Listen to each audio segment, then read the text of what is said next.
हाथों में गीता रामायण में रखूंगी, हाथों में गीता रामायण में रखूंगी, सीने जिगर में कुरान में रखूंगी।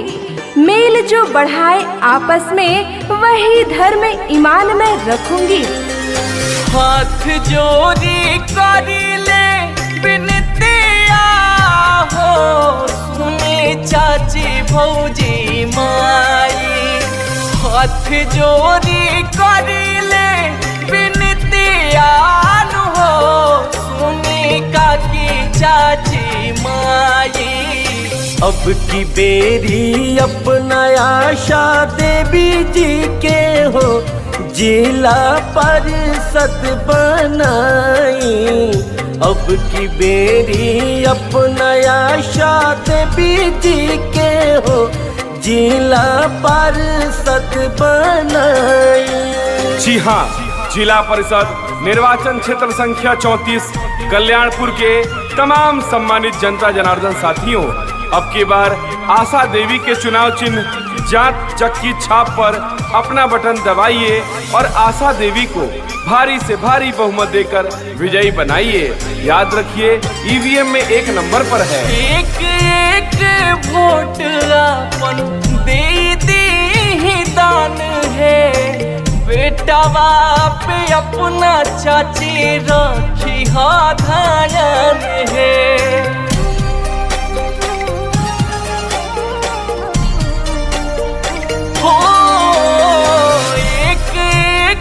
वोट अपन दे दान है, बलका पे अपना काकी रखी ध्यान है।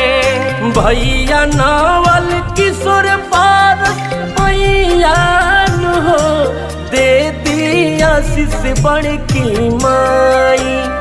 भैया नावल किशोर पारस भैया हो, दे दी आशीष बड़की माई। अब की बेरी अपना आशा देवी जी के हो, जिला परिषद बनाई।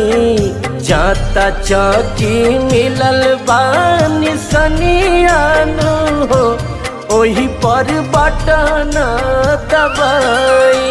जी हाँ, जिला परिषद निर्वाचन क्षेत्र संख्या 34 कल्याणपुर के तमाम सम्मानित जनता जनार्दन साथियों, अब की बार आशा देवी के चुनाव चिन्ह जांच चक्की छाप पर अपना बटन दबाइए और आशा देवी को भारी से भारी बहुमत देकर विजयी बनाइए। याद रखिए, ईवीएम में 1 नंबर पर है। आस लेके आइल बानी कोई दी पूरा, एक को काम चाचा रही ना अधूरा।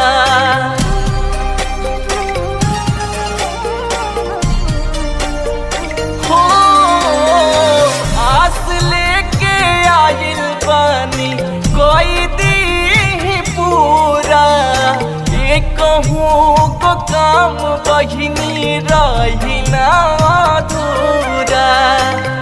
कहीं को करी ले और जिया हो, सुनी काकी चाची माई।